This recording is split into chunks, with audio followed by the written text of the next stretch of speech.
everybody, I'm really excited about this build. This thing is going to be awesome. So I'll kind of give you a rundown of all the parts here.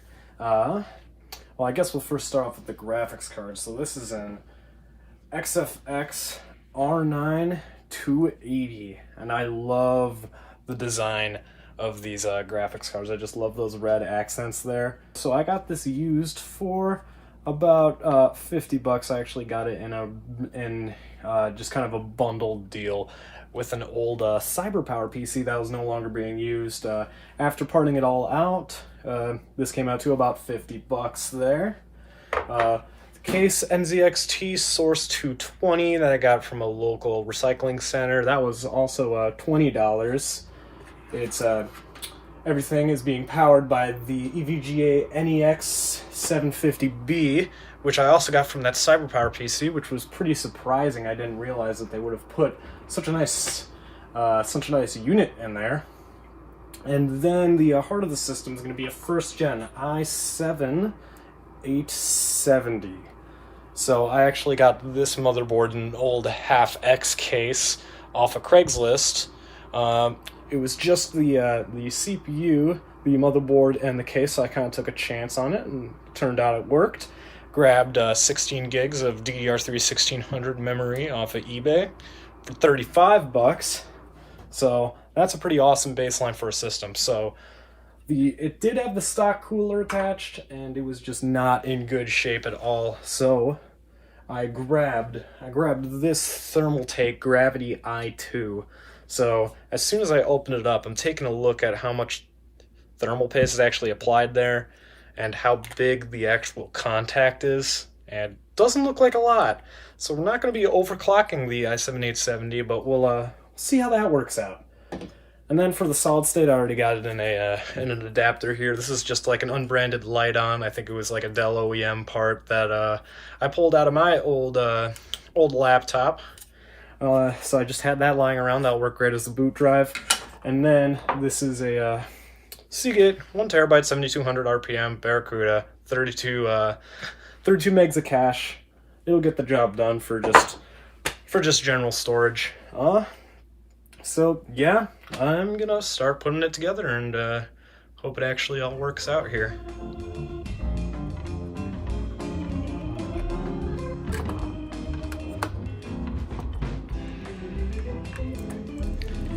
Looks like the fan header is only 3 pins. Kind of a bummer, but I paid 10 bucks for this cooler, so whatever.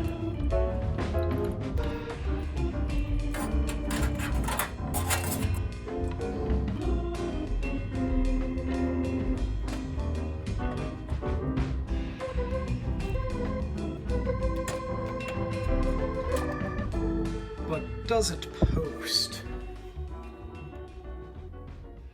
Okay, well, no SATA devices. I haven't put anything in there yet. I love the animated top of the BIOS setup. That's awesome. i7-870. 16 gigs of system memory. BIOS build date 2012. Might be worth updating the BIOS or anything, something like that. Possibly. I don't know if that's something I want to do or not. And then we got a nice AI tweaker overclocking utility here. There we go. Intel virtualization technology, power, boot, tools, and that Asus Easy Flash. I really like Asus's flash tools. Alright, well, now I can kind of clean up the cables and make sure the motherboard's in there real nice, and should be able to start loading an OS. So it actually looks like I already made a bit of an oopsie. There is a USB 3.0 header on the Source 210, but I don't believe there is one on this motherboard. That was something I didn't even think of, so I'll either get a 3.0 to 2.0 adapter, or I could get a 3.0 card.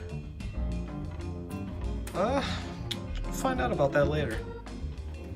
There are also very few fan headers on the motherboard, so it looks like I'm just going to chain them together through Molex. Probably be the best option here.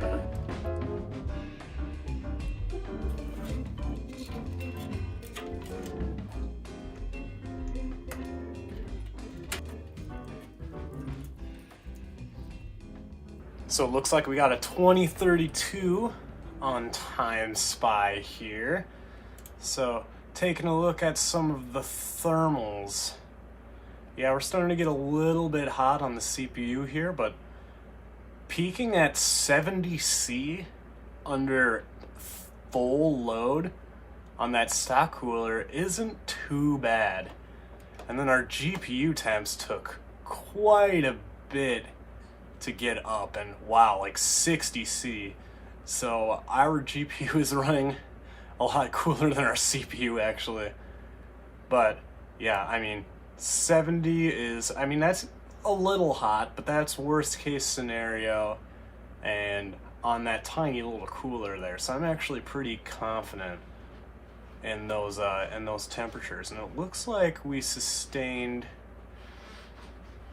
that looks like we just went 3.2 on all cores there during that. So pretty satisfied with those results. Not expecting a whole bunch out of a first gen i7, but that's gonna work pretty well.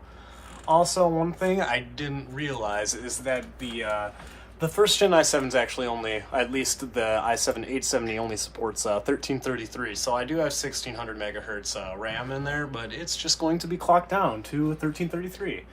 But 1600 was the best priced RAM kit I could get off of eBay anyway, so I'll just run a few more tests and make sure that these thermals stay pretty consistent. So, just got a 1241 in night raid, and I'm getting similar temps. But here it starts to settle down at right around 75. So under like full synthetic load, 75 degrees. I mean, that's getting pretty hot. I mean, the thermal shutdown is at 100C for these chips, and Intel doesn't recommend over 72 for normal usage.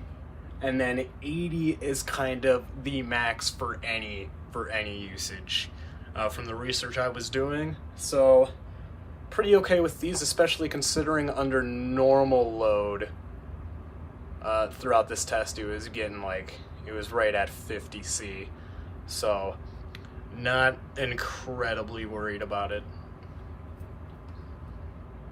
So it looks like this run CPU actually was down in like 65 once it got to the CPU test. Otherwise, like just under that normal gameplay load, it was like 45C. So I mean, I would say for this processor, the max temp I would be comfortable with it getting would be like 80. Like once it starts getting above 80C, that's generally when I start worrying about a processor's heat. But since we're staying under 80, like 70 to 80 range, under full load, I'm not worried about it. Everything should be fine. So just ran user benchmark and everything is looking pretty good. The i7 is performing way above expectations. The R9 280 is performing as expected. The solid state unfortunately is plugged into 2.0 and not 3.0. We're still first gen Intel, so no SATA 6 gigs, just SATA 3 gigs. But hard drive is performing way above expectations, and then this is actually just the external drive I have plugged in. And the RAM is performing above expectations for some reason. It sometimes user benchmark's kind of bad at recognizing RAM, but whatever. As of right now, I only have this 720p TV. I'd like to get myself a cheap 1080p monitor so I can do some realistic game benches.